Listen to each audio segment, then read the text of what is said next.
Hai semua, selamat datang di Mel Crime Story. Hari ini saya akan membahas kasus kriminal mengerikan dari berbagai negara. Hari ini kita akan membahas kasus dari kota Northampton di Inggris yang merupakan rumah masa kecil dari Princess Diana. Pada tanggal 19 Maret 2022, sebuah kasus mengerikan terjadi dalam sejarah Northampton karena pada saat itu sebagian mumi seorang pria berusia 42 tahun ditemukan. Dia ditemukan di kuburan darurat di taman sebuah rumah di Jalan Moore Street. Petugas terpaksa melihat pemandangan mengerikan.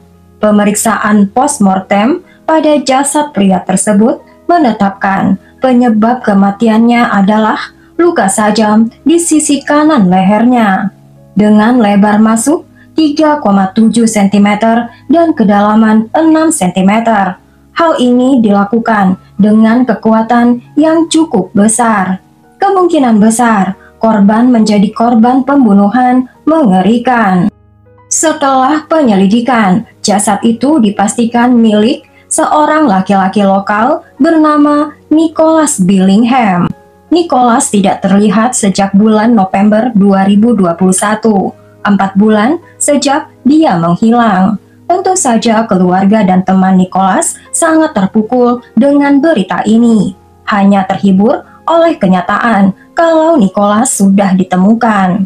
Tetapi siapakah sebenarnya Nicholas Billingham? Bagaimana jasad Nicholas akhirnya dikuburkan di rumah di halaman belakang rumahnya sendiri dan bagaimana dia bisa hilang selama 4 bulan?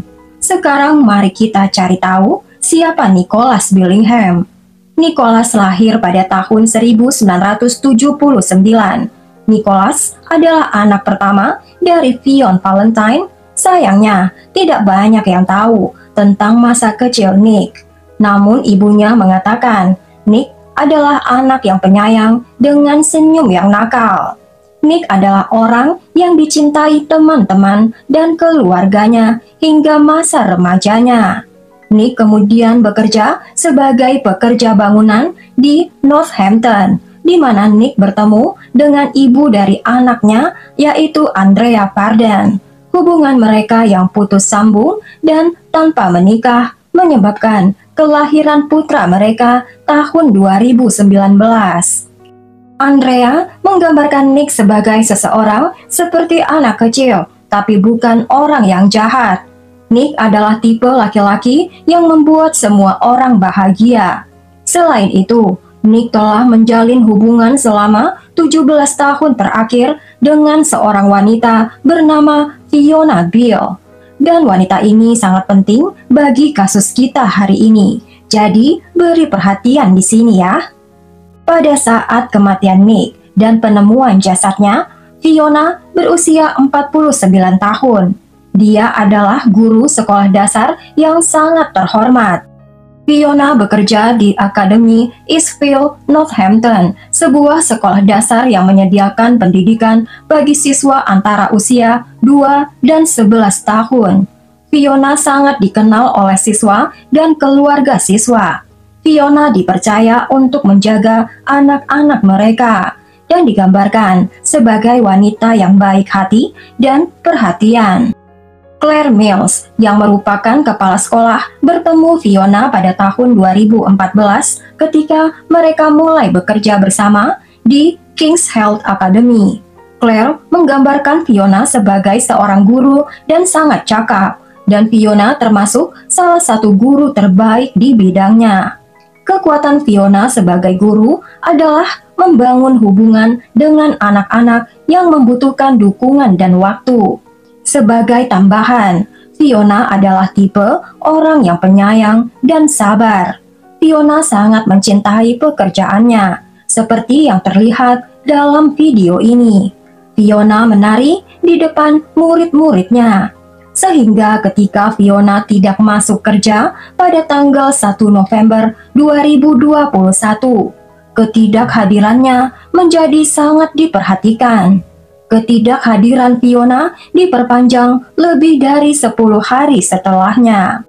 Beberapa bulan menjelang hilangnya Nicholas, Nick dan Fiona telah menjalani konseling pasangan karena berbagai alasan. Fiona memiliki banyak kekurangan dan Nick baru saja mengakui berselingkuh dengan wanita lain. Hal ini pasti membuat Fiona hancur. Masalah ini sudah cukup untuk mengakhiri hubungan mereka. Sementara salah satu pihak berusaha memperbaiki salah satu ikatan yang pernah mereka miliki. Pada saat itulah, Nick menulis tentang Fiona sebagai wanita yang baik hati, murah hati, dan wanita paling cantik di dunia. Nick nampaknya memiliki penyesalan yang tulus atas tindakannya. Nick selanjutnya menuliskan, "Aku berjanji tidak akan pernah lagi meremehkanmu atau membuatmu merasa seperti dicampakkan. Aku mencintaimu dengan sepenuh hatiku. Cintaku telah menjadi milikmu sejak hari aku memilikimu dan akan terus menjadi milikmu sampai hari aku mati." Kenyataannya, hubungan mereka selalu bermasalah. Tampaknya waktu perlahan mengikis ikatan mereka. Ketika COVID-19 menyerang, mereka dikurung di rumah mereka, di mana pertengkaran-pertengkaran kecil sering terjadi, meledak menjadi perkelahian. Sepertinya ada masalah seputar seks dan uang di antara keduanya. Namun keduanya mencoba segala sesuatunya berjalan baik. Tragisnya, jika saja Nick tahu apa yang akan terjadi. Pada tanggal 1 November 2021, hari Senin, udara relatif sejuk untuk hari musim dingin. Setelah mengerjakan renovasi rumah di Northampton, Nick kembali ke rumah yang dia tinggali bersama Fiona di Jalan Mow Street. Fiona di sisi lain tidak masuk kerja karena sakit. Diduga Fiona tertular virus COVID, yang berarti Fiona dilarang pergi ke sekolah selama 10 hari berikutnya.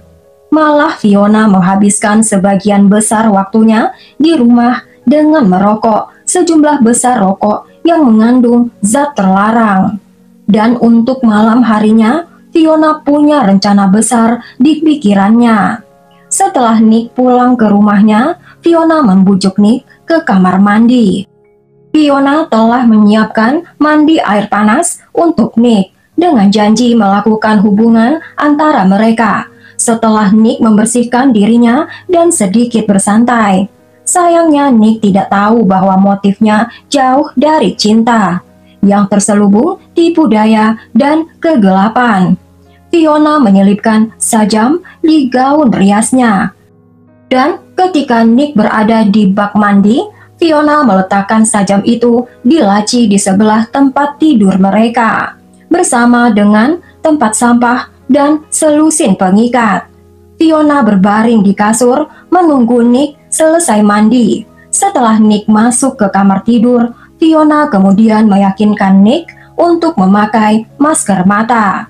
Fiona mengatakan kepada Nick bahwa dia merasa bersemangat malam itu, dan Fiona ingin mengikat Nick di tempat tidur. Seperti laki-laki pada umumnya, Nick menyukai apa yang akan terjadi. Nick dengan senang hati memakai masker mata dan mengizinkan pergelangan tangannya diikat ke tempat tidur. Namun adegan itu berubah menyakitkan dan membingungkan. Dengan matanya ditutup, Nick tiba-tiba diserang dengan sajam oleh Fiona dengan darah dingin. Rasa sakit Nick luar biasa dan suara kaget dan menyesakan. Nick menggumamkan kata, "Mengapa?" Fiona merespon dan mengatakan, "Saya tidak akan membiarkanmu menyakiti wanita lain lagi." Hanya beberapa saat kemudian, Nick meninggal dunia. Setelah kematiannya, Fiona memutuskan membungkus tubuh Nick dengan kantong plastik. Kemudian Fiona menarik tubuh Nick ke lantai bawah yang merusak anak-anak tangga. Di lantai bawah, Fiona membawa tubuh Nick ke kebun dan menempatkannya di daerah yang tidak terlihat oleh tetangga. Yang agak merepotkan adalah tetangga Fiona sedang menjalankan beberapa renovasi rumah pada saat itu. Berarti Fiona tidak memiliki privasi di kebunnya. Kemudian Fiona selanjutnya menggali kuburan darurat. Situs kuburan darurat ini terbuat dari beberapa bahan, termasuk lembaran plastik, blok beton, dan kompos. Fiona tidak berhenti di situ, dia menambah lebih banyak material untuk mengisi lubang yang sudah dia buat. Saat itulah Fiona harus pergi ke toko setempat. Segera Fiona terlihat di CCTV berada dalam antrian membeli 50 liter kompos, 23 kg batu, dan bak plastik abu-abu. Fiona tidak perlu khawatir dengan keterbatasan waktu. Dia telah merencanakan ini dengan cermat dengan memasukkan tes COVID-19 untuk sekolahnya. Ini berarti Fiona mengambil cuti dari sekolah selama 10 hari.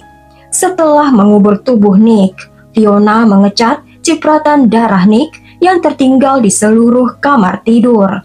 Fiona menata kembali perabotan ruang tamu untuk menghalangi pemandangan ke kuburan Nick. Bahkan Fiona membakar barang-barang milik Nick di insinerator di taman. Darah Nick telah merembes ke kasur selama kejadian itu. Fiona menyembunyikan kasur itu secara sembarangan di ruang bawah tanah. Kemudian Fiona memeriksa tidak ada barang atau bukti lain yang tertinggal setelah kejadian mengerikan itu. Fiona percaya diri bahwa tidak ada seorang pun yang akan mengetahui bagaimana Nick meninggal. Fiona berupaya menyembunyikan dirinya dari semua orang yang mengenal Nick. Namun tidak butuh waktu lama untuk keluarga dan teman-teman Nick untuk bertanya-tanya kemana Nick telah pergi. Setelah hari berganti minggu dan berganti bulan, tubuh Nick tetap tidak ditemukan. Meskipun dia sangat dekat dengan rumah yang Nick tinggali dan cintai. Saat itulah Fiona melukiskan perspektif yang sama sekali berbeda dengan situasi sebenarnya. Faktanya, meskipun Fiona adalah seorang pembunuh berdarah dingin, Fiona menjadikan dirinya seolah-olah korban. Fiona mengklaim bahwa Nick masih hidup dan sehat-sehat saja, dan bahkan Nick telah meninggalkan Fiona untuk wanita lain. Dan menguatkan sejarah Nick baru-baru ini, cerita Fiona ini tidak terlalu sulit dipercaya. Fiona mengirim pesan teks dari ponsel Nick kepada teman-teman dan keluarga Nick, berpura-pura menjadi Nick dan menciptakan ilusi bahwa Nick baik-baik saja. Menambah sifat sakit dan penipunya, Fiona sendiri akan mengundang ibu Nick untuk minum-minum bersama dan menceritakan kisah Nick, sementara tubuh Nick yang membusuk terbaring hanya beberapa meter jauhnya. Fiona akhirnya kembali bekerja pada tanggal 12 November 2021. Saat berada di sekolah, Fiona mengaku kepada Claire Mills bahwa tampaknya Nick telah meninggalkan Fiona untuk wanita lain. Fiona menjelaskan bahwa Nick telah menjadi sangat tidak menyenangkan, sehingga Fiona menyuruh Nick meninggalkan rumah Fiona dan jangan pernah kembali. Fiona memberitahu rekannya yang lain bahwa Fiona ingin membeli pinjaman rumah Nick, tapi tampaknya Nick ingin mempertahankan rumah itu atas nama mereka berdua. Menariknya, rekan Fiona juga mengatakan betapa tertariknya Fiona untuk kembali bekerja dan bagaimana Fiona tampak sama seperti sebelumnya. Pada tanggal 10 Desember 2021, lebih dari 1 bulan setelah Nick hilang, para guru Eastville Academy pergi ke pub Lambertops di Boothville untuk merayakan Natal. Sementara di sana, Fiona digambarkan sebagai orang yang periang. dan sangat menikmati dirinya sendiri sepanjang malam. 2 bulan kemudian, tanggal 24 Februari 2022, Fiona digambarkan sebagai orang yang ceria saat dia membawa kelasnya dalam perjalanan sekolah ke Royal Opera House di London. Tidak ada yang memperhatikan sesuatu yang berbeda sampai beberapa hari kemudian, ketika tiba-tiba Fiona berhenti masuk kerja. Dan pada tanggal 8 Maret 2022, Fiona mengirim kepala sekolah Claire Mills pesan teks berikut. "Hai Claire, aku tidak dapat bicara saat ini. Ada yang tidak beres. Saya minta maaf mengecewakanmu. Saya tidak akan masuk kerja minggu ini dan saya akan segera menelpon setelah saya bisa." Pesan Fiona ke Claire tampaknya mengkhawatirkan. Claire dengan rasa takut dan rasa ingin tahu mendesak Fiona untuk menghubungi Claire sehingga keduanya dapat membicarakannya. Namun Fiona tidak menjawab pesan Claire. Tapi Claire tidak menyerah. Malah Claire menelpon ibu Fiona yang tampaknya agak terkejut mendengar kabar Fiona. Ternyata Fiona telah memberikan ibunya cerita yang sama sekali berbeda. Fiona mengatakan kepada ibunya bahwa Fiona diminta tinggal di rumah karena sakit. Tetapi ketika Claire mengatakan bahwa itu bukan penyebabnya, Claire dan ibu Fiona tahu ada sesuatu yang terjadi. Karena khawatir dengan kesejahteraan Fiona, kedua orang itu mengkonfrontasi Fiona tentang ketidakhadirannya bekerja. Saat itulah Fiona menjawab dengan, "Saya minta maaf, saya tidak akan kembali. Saya memerlukan lebih banyak waktu dan ruang untuk berpikir. Maafkan untuk membuatmu kecewa." Dengan informasi ini, Claire memutuskan menghubungi pihak berwenang setempat. Ketika itu petugas diminta melakukan pemeriksaan kesejahteraan di rumah Fiona. Tetapi setelah petugas mencapai rumah Fiona, petugas disambut dengan diam. Ini menjadi jelas bagi petugas bahwa apapun yang terjadi, petugas harus bertindak cepat. Kesehatan mental Fiona tampaknya semakin memburuk melalui pesan-pesan Fiona yang mengkhawatirkan dan cerita-cerita palsu Fiona kepada keluarga dan rekan kerja. Pada tanggal 15 Maret 2022, petugas akhirnya melacak Fiona. Fiona sedang sendirian di rumah liburannya di Cambria. Di sanalah Fiona mencoba mengambil hidupnya dengan caranya sendiri.